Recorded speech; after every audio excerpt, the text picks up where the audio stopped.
OK. Donc, petite vidéo sur le chapitre 1, en fait, tout simplement. Donc, ils appellent ça The Way of the Program. En fait, ce qu'ils vont vous expliquer dans ce chapitre-là, c'est simplement Python, c'est quoi? Python, c'est un langage qu'on appelle un langage de haut niveau. Ce qui veut dire, en fait, qu'il se rapproche davantage du langage que nous, on utilise pour communiquer.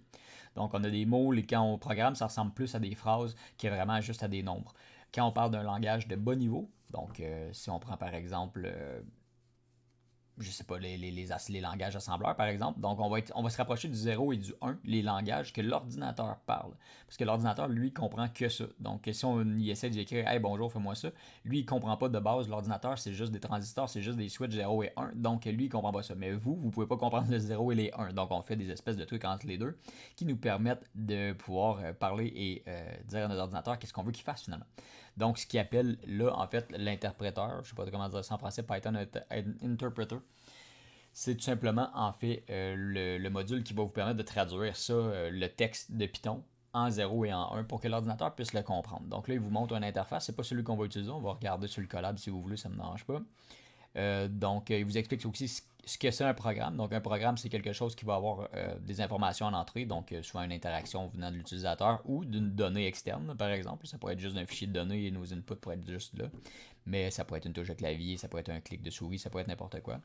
Le output, c'est quoi la sortie, donc qu'est-ce qu'on affiche à l'écran, par exemple. Mais on peut donner un exemple plus près de la création numérique. Je pourrais dire, OK, l'input, je veux savoir si une personne entre dans une salle. Si oui, ben je modifie, l'output serait la modification, par exemple, de la projection que je suis en train de faire, ou allumer une lumière, partir un ventilateur, peu importe.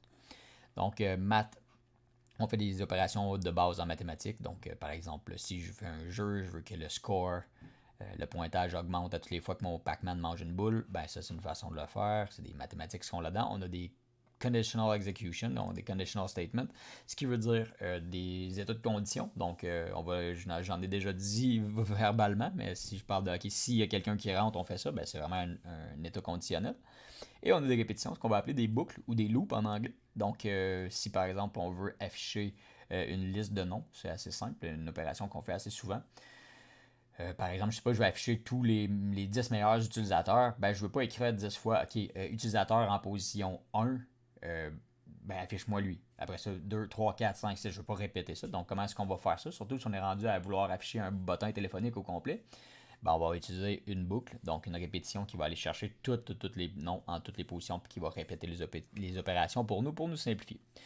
Donc, en programmation, ce qu'on fait, c'est avant tout, oui, on écrit du code, mais on débogue le code qu'on écrit. Donc, il y a trois types d'erreurs possibles. Il y a l'erreur de syntaxe, donc vous avez fait vraiment une erreur au niveau de. Vous avez fait une erreur typographique, pratiquement. Là. Donc, c'est là qu'ils vont entrer. Runtime error, ça veut dire que ton code est bon, mais tu n'avais pas anticipé nécessairement ce que l'utilisateur allait faire avec. Donc, si par exemple, je sais pas, moi, je voulais que l'utilisateur me donne l'argent, l'état financier de son compte de banque, il y a combien d'argent dans son compte de banque, puis que lui, il m'écrit patate dedans. Donc, si moi, je m'attendais à avoir ça, puis j'ai pas fait la condition que l'utilisateur peut faire n'importe quoi, ben, je pourrais avoir une runtime error dans ce cas-là.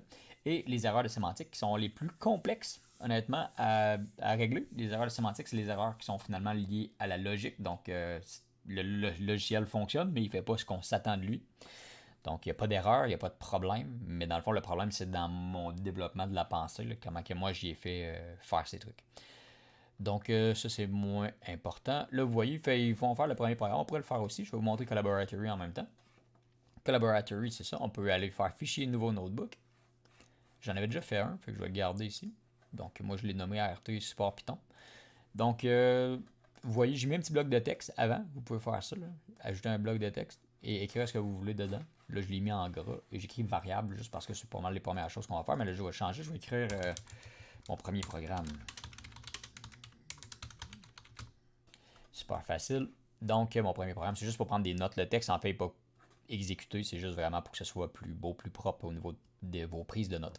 Donc, si on veut faire un programme très très simple, on pourrait écrire print et on pourrait écrire Hello World. Vous écrivez ce que vous voulez. Donc, entre guillemets, toujours, si on veut écrire du texte comme ça. Et si j'appuie sur play comme ça, boop, éventuellement, habituellement, ça va super vite. Juste pour mal le faire, ça va prendre du temps. Donc, vous voyez, il l'a imprimé Hello World ici. Donc, très très simple d'utilisation, comme je vous dis. Petit détail avec